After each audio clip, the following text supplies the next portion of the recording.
नमस्कार साथियों, आप सभी का स्वागत है अपने YouTube चैनल रोजगार क्लासेस 124 में। साथियों, मैं आशा करता हूं कि आप सभी स्वस्थ होंगे और आपकी स्टडी भी बहुत ही अच्छी चल रही होगी। तो साथियों, जैसा कि आप सभी को पता है कि आरआरबी, एनटीपीसी और ग्रुप डी के एग्जाम होने वाले हैं। उन्हीं को देखते हुए हम जो साइंस के इंपॉर्टेंट क्वेश्चन हैं उन्हें देख रहे थे। और साथियों, आज हम देखेंगे टेस्ट नंबर 4। टेस्ट नंबर 3 तक वीडियो अपलोड हो चुके हैं। यदि आपने वो वीडियो भी नहीं देखे हैं तो इस वीडियो को देखने के बाद आप उन्हें भी देख लीजिएगा।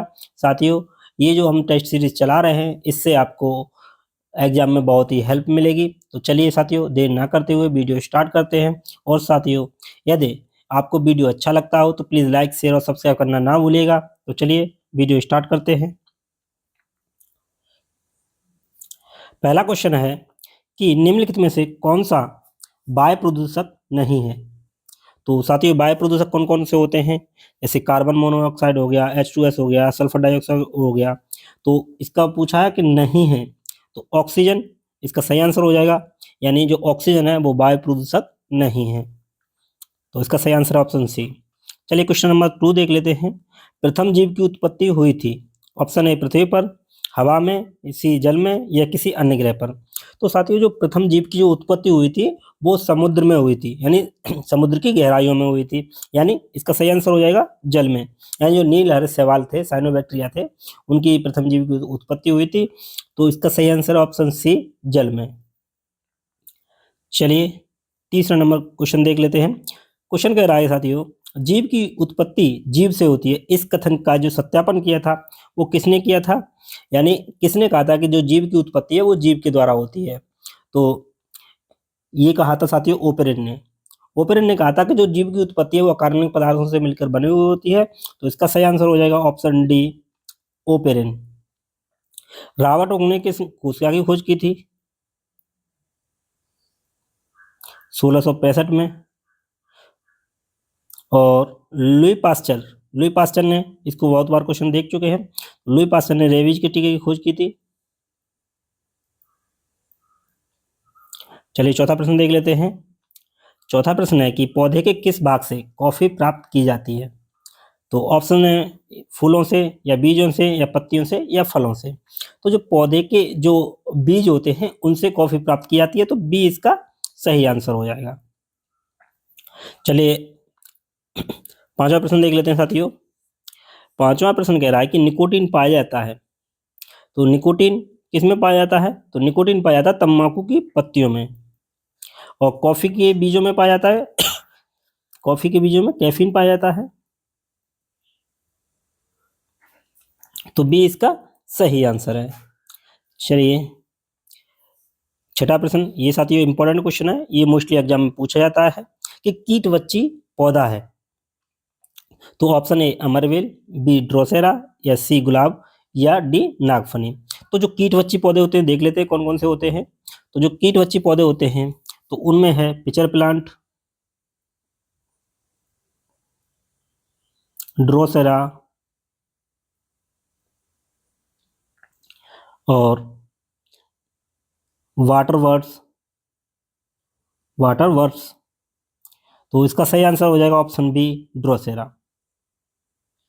ये क्या करते हैं साथियों? ये कीटवच्ची कीटों को क्यों खाते हैं? क्योंकि सॉरी दोस्तों, इनमें नाइट्रोजन की कमी होती है, तो उसको पूरा करने के लिए ये कीटों का भक्षण करते हैं। तो इसका सही आंसर क्या हो जाएगा? Option B. ये ड्रोसेरा और पिचर प्लांट ये मोस्टली एग्जाम्पल में पूछ के क्वेश्चन पूछता है, ऑप्शन में दे देगा पिचर प्लांट और ये दे देगा। तो इसलिए आप इन एग्जाम्पल को अच्छे से याद रखिए, पिचर प्लांट, ड्रोसेरा और वाटरवर्ड्स। तो बी इसका सही आंसर हो जाएगा, ड्रोसेरा। सातवां प्रश्न देख लेते हैं कि डीएनए का जो मॉडल प्रस्तुत करने के लिए 1962 में नोबेल पुरस्कार किसे मिला? तो साथियों किसे मिला? तो जो डीएनए का जो मॉडल प्रस्तुत किया था वो किसने किया था? वाटसन एवं क्रिक ने। और उन्हें 1962 में नोबेल पुरस्कार मिला। तो ऑप्शन ए इसका सही आंसर हो जाएगा, वाटसन और क्रिक को। आठवां प्रश्न देख लेते हैं साथियों, आनुवंशिकता के जन्मदाता कौन है? तो आठवां प्रश्न कह रहा है कि आनुवंशिकता के जन्मदाता कौन है? तो डी इसका सही आंसर होगा, ग्रेगर जॉन मेंडल आनुवंशिकता के जनक कहे जाते हैं। तो डी इसका सही आंसर है। नौवां प्रश्न है कि आलू क्या है? जड़ है, फल है, बीज है, तना है। तो आलू एक तना है। तो बी इसका सही आंसर है। चलिए साथियों 10वां प्रश्न देख लेते हैं। चेचक की वैक्सीन को सर्वप्रथम किसने तैयार किया था, यानी चेचक का टीका किसने विकसित किया था? तो साथियों ये किया था डॉक्टर जेनर ने, डॉक्टर जेनर, एडवर्ड जेनर। तो बी इसका सही आंसर है। 11वां प्रश्न देख लेते हैं। 11वां, निम्नलिखित में से कौन सी बीमारी पर काबू पा लिया है? यानी ये कह रहा है कि अभी जितनी बीमारियां हैं तो इनमें से जो ऑप्शन दिए हैं इनमें से किस बीमारी को सही किया जा सकता है, यानी किस पे काबू पा लिया है? तो साथियों ए इसका सही आंसर है, टीबी पर। टीबी के लिए टीका जो लगाया जाता है, जो विकसित किया गया है, वो कौन सा है? BCG, BCG, bacillus Calmette Guérin, bacillus Calmette Guérin. BCG का जो टीका है वो टीबी के लिए लगाया जाता है, नहीं तपेदिक के लिए। 12वां प्रश्न देख लेते हैं। 12वां प्रश्न है साथियों, भारत के लोगों की वसा में पाया जाता है। तो भारत के लोगों की वसा में क्या पाया जाता है? 1 से 12 ppm DDT, 1 से 30 ppm DDT, या सी ऑप्शन है 31 से 50 ppm DDT, या DDT बिल्कुल नहीं।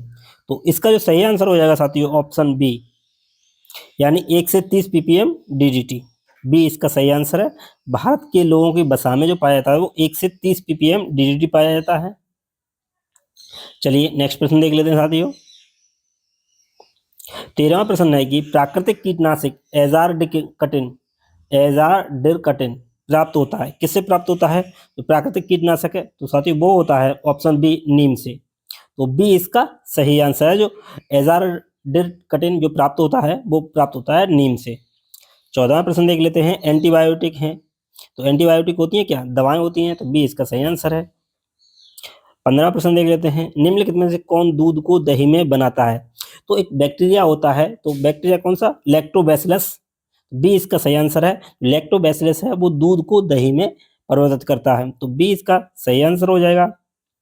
चलिए नेक्स्ट देख लेते हैं। 16वां प्रश्न। इन्फ्लुएंजा H1N1 को अधिक प्रचलित रूप में जाना जाता है। तो H1 और N1 साथियों, एक है H5N1 और एक है H1N1। तो H1N1 को तो कहते हैं क्या? बी इसका सही आंसर हो जाएगा, स्वाइन फ्लू। तो बी इसका सही आंसर है। स्वाइन फ्लू बोलते हैं H1N1, और जो H5 और N1 ये जो होता है इसको बोलते हैं बर्ड फ्लू,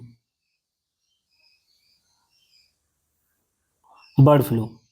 तो H5N1 बर्ड फ्लू होता है और H1N1 ये स्वाइन फ्लू होता है। ये साथियों इंपॉर्टेंट क्वेश्चन है, ये पूछा जाता है कि स्वाइन फ्लू किसे बोलते हैं, या H5N1 क्या है? तो H5N1 बर्ड फ्लू है और H1N1 ये स्वाइन फ्लू है। चलिए 17वां प्रश्न देख लेते हैं। 17वां प्रश्न है कि जो रडार के आविष्कारक हैं वो कौन हैं? तो रडार का जो आविष्कार किया था वो किया था रॉबर्ट वाटसन ने। तो ए इसका सही आंसर है, रॉबर्ट वाटसन। 18वां प्रश्न देख लेते हैं साथियों।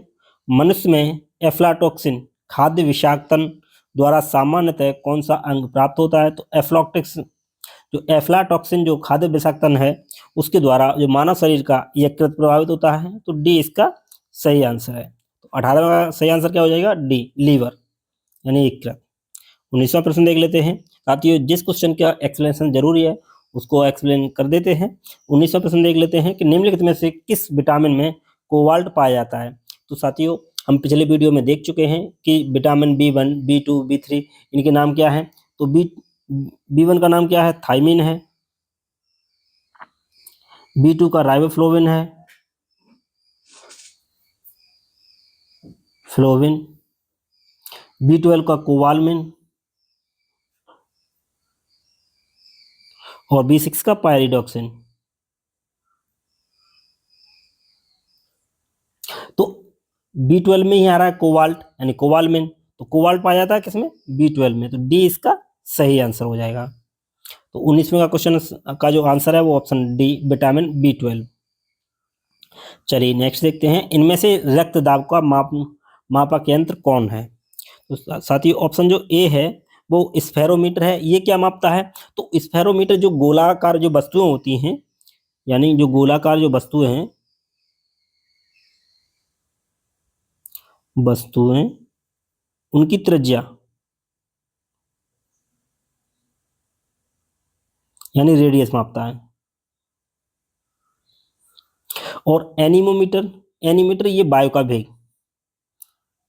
तो वायु का वेग, तो वायु का जो वेग है उसको मापने के लिए एनीमोमीटर, और अमीटर विद्युत धारा को मापता है, विद्युत धारा को मापने के लिए सॉरी अमीटर। तो स्फिग्मोमैनोमीटर जो होता है वो रक्तदाब को मापता है, तो सी इसका सही आंसर है। तो साथियों, स्फेरोमीटर गोलाकार वस्तुओं की त्रिज्या को मापता है, एनीमोमीटर वायु के वेग को मापता है, अमीटर विद्युत धारा को मापने के लिए होता है, और स्फिग्मोमैनोमीटर जो होता है वो रक्तदाब को मापने के लिए होता है। तो सी इसका सही आंसर हो जाएगा। चलिए 21वां प्रश्न देख लेते हैं। विद्युत उत्पन्न करने के लिए कौन सी धातु का उपयोग किया जाता है? तो ऑप्शन है यूरेनियम, लोहा, तांबा, एल्युमिनियम। तो जो विद्युत उत्पन्न करने के लिए यूरेनियम का प्रयोग किया जाता है, ए इसका सही आंसर है। 22वां प्रश्न देख लेते हैं। लोलक की कालावधि जो होती है वो किस पर निर्भर करती है? ऑप्शन ए द्रव्यमान के ऊपर निर्भर करती है, ऑप्शन बी लंबाई के ऊपर निर्भर करती है, सी समय के ऊपर निर्भर करती है, या डी तापक्रम के ऊपर निर्भर करती है। तो जो लोलक की कालावधि है तो वो किस पर निर्भर करती है? वो लोलक की लंबाई के ऊपर निर्भर करती है, यानी बी इसका सही आंसर है। टी बराबर जो होता है, T is proportional under root L, तो इस पर निर्भर करती है लोलक की लंबाई के ऊपर। चलिए 23वां प्रश्न देख लेते हैं। तो चुंबकीय सुई किस तरफ संकेत करती है?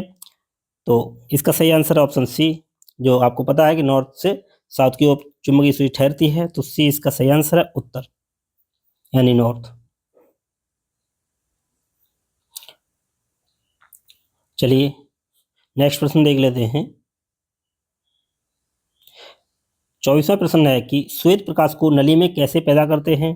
तो साथियों, जो श्वेत प्रकाश है उसको कैसे पैदा करते हैं? तो उसमें क्या है, तंतु को गर्म करके, तो बी इसका सही आंसर हो जाएगा, तंतु को गर्म करके श्वेत प्रकाश को नली में उत्पन्न किया जाता है। 25वां प्रश्न है, महासागर में ऊंची जल तरंगें कैसे होती हैं, यानी किसके द्वारा उत्पन्न होती हैं? तो महासागर में जो ऊंची जल तरंगें होती हैं वो चंद्रमा के गुरुत्वाकर्षण बल के कारण उत्पन्न होती हैं, तो डी इसका सही आंसर हो जाएगा। अब आप बोलोगे कि सूर्य से क्यों नहीं? सूर्य हमारा जो पृथ्वी के सबसे नजदीक नहीं है, बहुत दूर है। चंद्रमा काफी नजदीक है, तो इसलिए डी इसका सही आंसर हो जाएगा, चंद्रमा के कारण। चलिए 26वां प्रश्न देख लेते हैं। कमरे को ठंडा किया जा सकता है, तो कमरे को जो किसके द्वारा ठंडा किया जा सकता है? पानी के बहने से, संपीड़ित गैसों को छोड़ने से, रसोई गैस से, या ठोस को पिघलाने से। तो साथियों, जो कमरे का जो तापमान है उसको किस से कम किया जा सकता है? ऑप्शन बी इसका सही आंसर है, संपीड़ित गैस को छोड़ने से। तो कमरे को ठंडा किया जा सकता है संपीड़ित गैस को छोड़ने से। 27वां प्रश्न देख लेते हैं। प्रकाश में 7 रंग होते हैं, रंगों को अलग करने का क्या तरीका है? तो जो प्रकाश में 7 रंग होते हैं तो उसको किसके द्वारा करते हैं? एक प्रिज्म को लेते हैं, उसके द्वारा सभी रंगों को विभाजित करते हैं।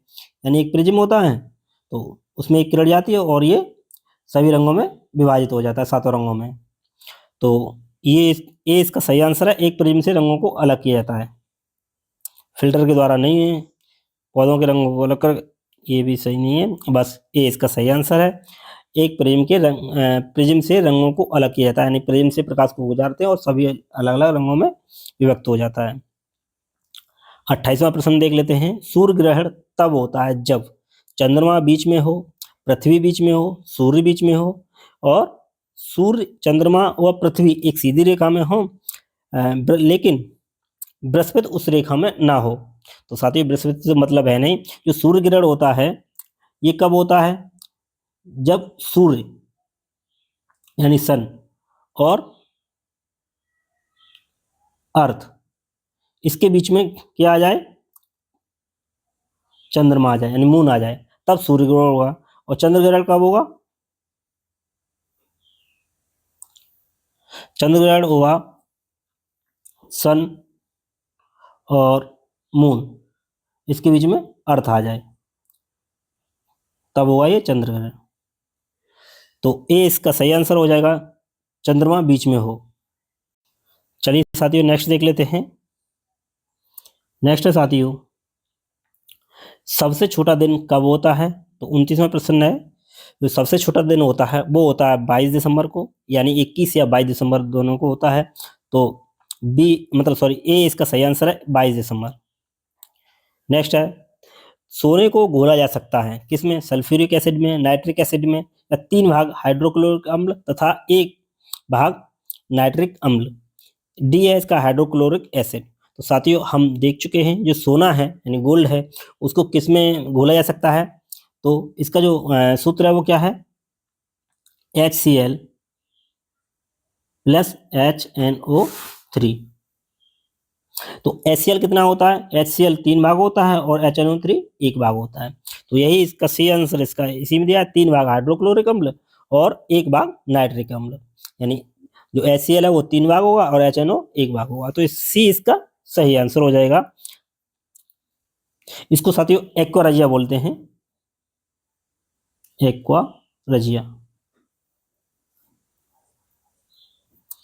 चलिए 31वां प्रश्न देख लेते हैं। चूहे विष मारने का जहर किस रासायनिक पदार्थ से बनता है? यानी चूहे का जो विष है उसे क्या बोलते हैं?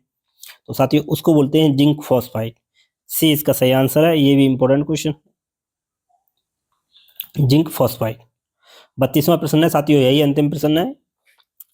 हाइड्रोजन को जलाने से क्या बनेगा? तो साथियों जब हाइड्रोजन को जब जलाते हैं तो उससे बनता है पानी यानी जल।